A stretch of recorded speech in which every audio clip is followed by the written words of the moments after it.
Let's do this. Hi everyone, welcome back to my channel. Today is going to be my first official October series videos, October themed videos. I'm really excited about this. I have some really fun videos planned for this month. Autumn is my absolute favorite season of the year. October is my favorite month. I love Halloween, I love Samhain. It's a great time to go out and we can celebrate the dead. It's a beautiful time, truly, and with the veil getting thinner, it is much easier for us to connect with any deceased loved ones. Honor them however you wish. This is a beautiful time, this is a beautiful season, and I'm very excited.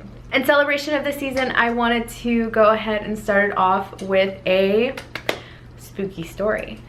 So for this week's video, the spooky story, I was caught between doing another astral projection story or special effects makeup, which is going to be coming up next week, so stay tuned for that. I'm really excited. I will be sharing this look right here for anyone that would be interested in recreating this. This is a really easy look to do. It doesn't take a lot of product. You don't need to have this like expansive skill set in order to do it, and I'm really excited to finally share this with you. I get a lot of questions about it. It's one of my more popular looks that I've ever done in the past when I was doing special effects makeup. If anybody's curious about my journey through that, I am planning a video here in the future where I talk about the makeup that I did, why I got into special effects makeup, and I guess where I am now with it.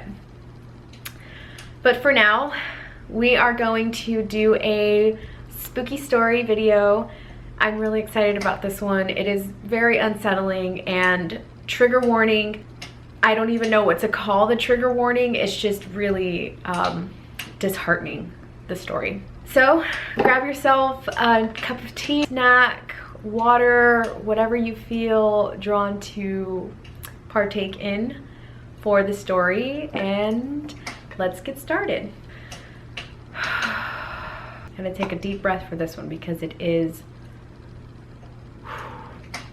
was an experience for sure. So today's story is going to lean a little bit outside of the paranormal spectrum of the spooky season. Mentally, I can't process the story I'm about to tell you, and you will see why in a moment. Let's talk about abductions. Many of you that know me personally probably know that I am a firm believer in extraterrestrial life and abductions occurring today, now, and have been occurring for a very long time. I do believe that there are several different species of extraterrestrial life that we are in contact with. One of the very well-known ones that you've probably heard of, the little gray men, the Greys. The Greys are from the Zeta Reticuli star system. It is our closest star system.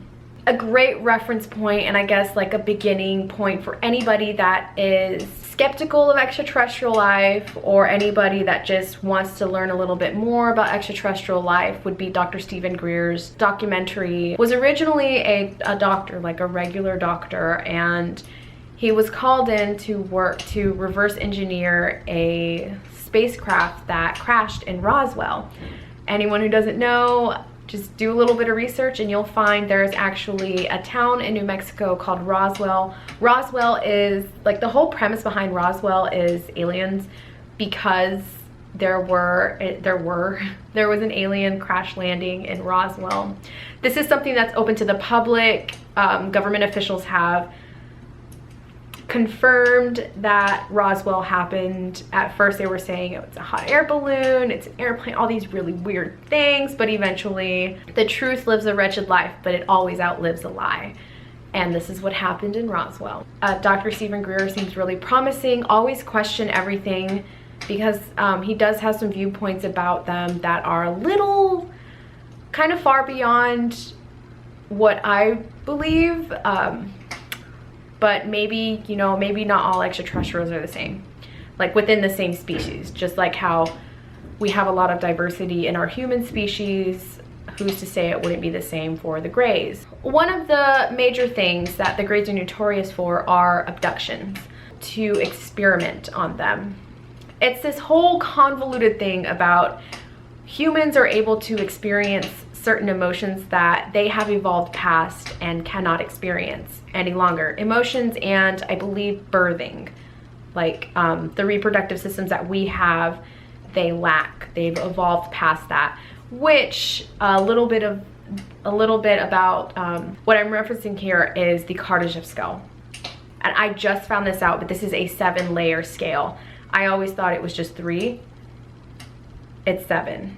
My partner showed me a video, a really great, interesting video about the Kardashev scale. I'll link it down below for anybody who's interested. I see the Greys as a species of extraterrestrial life that are very interested in how we as humans are evolving here on this planet. They seem very interested in our reproductive system and our emotions, how we're able to connect with each other and have compassion and all of that fun stuff. To kind of reel it back, now that you have a little bit of information of where my belief system is coming from, let's talk about my dream. In the past, I have had several abduction dreams. I've had very, very vivid ones where I've woken up, it's gonna sound really weird, but I've woken up like pushing things out of me, and it's like, that just sounds very weird, I know, without any backstory on that.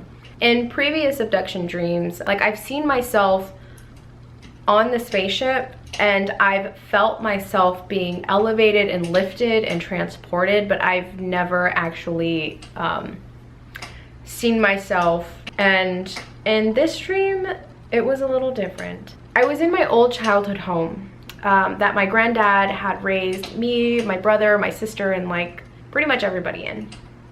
It was designed a little differently, like the layout was a little bit different, but it was the same house. I happened to be there with my partner, my big sister, and a couple of her friends. And a couple of her friends.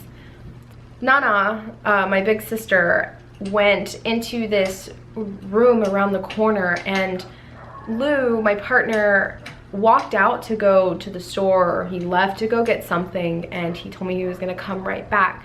So I was like, okay, yeah, that's fine. And it was like a little slumber party thing that we were all having.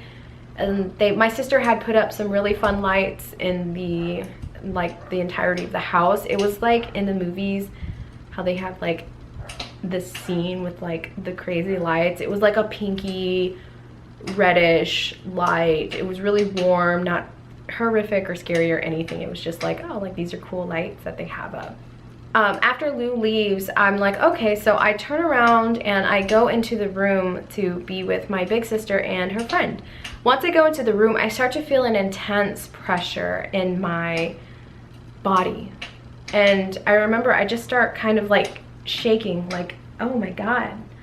And